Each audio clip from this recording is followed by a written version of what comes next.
અગ્નિશમન સેવા દિવસે શહીદ ફાયર જવાનોને શ્રદ્ધાંજલિ અર્પણ કરવામાં આવી। તારીખ 14મી એપ્રિલ 1944ના રોજ મુંબઈ ડોકયાર્ડમાં વિસ્ફોટક ભરેલો દારૂગોળો તથા અન્ય અતિ જ્વલનશીલ માલસામાન ભરેલા એક SS ફોર્ટ સાઇકિન બ્રિટિશ માલવાહક જહાજમાં ભયંકર ધડાકા સાથે આગ લાગી હતી। આ આગ બુઝાવવાની કામગીરી દરમિયાન મુંબઈ ફાયર બ્રિગેડના 66 જવાનોએ લોક સલામતી કાજે પોતાના જાનની પરવા કર્યા વિના દેશની માલ મિલકતનું રક્ષણ કરવા પોતાની જાનનું બલિદાન આપ્યું હતું। સાથે 300થી વધારે અન્ય લોકો પણ આ ધડાકાનો ભોગ બન્યા હતા।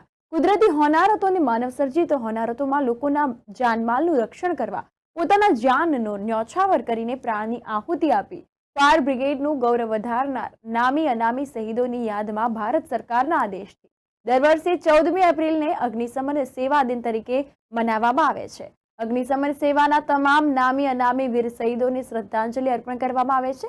ત્યારે રવિવારે જમાલપુર ફાયર સ્ટેશન ખાતે મેયર પ્રતિભા જૈનની ઉપસ્થિતિમાં આગની દુર્ઘટનામાં શહીદ થયેલા નામી અનામી જવાનોને સલામી આપીને શ્રદ્ધાંજલિ અર્પણ કરવામાં આવી હતી।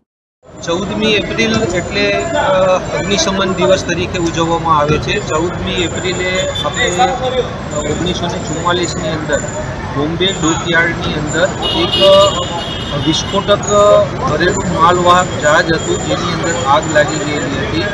આગને બુઝાવવા દરમિયાન બોમ્બે ફાયર સર્વિસના લગભગ 44 જેટલા જવાનો શહીદ થયેલા હતા।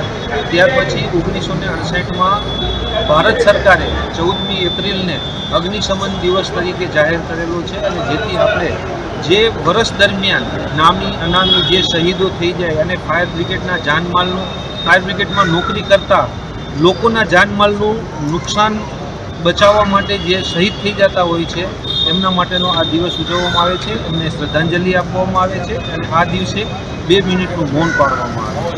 જમાલપુર ફાયર વિભાગ દ્વારા જે આજે કાર્યક્રમ કરવામાં આવે છે એ વિશે શું કહેશો? જમાલપુર ફાયર સ્ટેશન ઉપર આ આખું વીક આવે છે, ફાયર સેફ્ટી વીક આખું અમે વીક ઉજવીએ છીએ। 14થી લઈને 20 સુધી આમાં જુદા જુદા બોર્ડની અંદર જઈ અને અવેરનેસના કાર્યક્રમો કરતા હોઈએ છીએ અને અવેરનેસના કાર્યક્રમો દરમિયાન લોકોની જાગૃતિ માટે એમને ફાયર બ્રિગેડથી વાકેફ કરતા હોઈએ છીએ કે આગ લાગે તો શું કરવું અને કેવી રીતે આ આગ લાગે તો આપણે બચાવ કરીશું। આજનો 14 એપ્રિલ 1944ના રોજ મુંબઈ ડોકયાર્ડમાં એક મેજર ફાયર મીટિંગ જેમાં 66 ફાયર મેન શહીદ થયા હતા।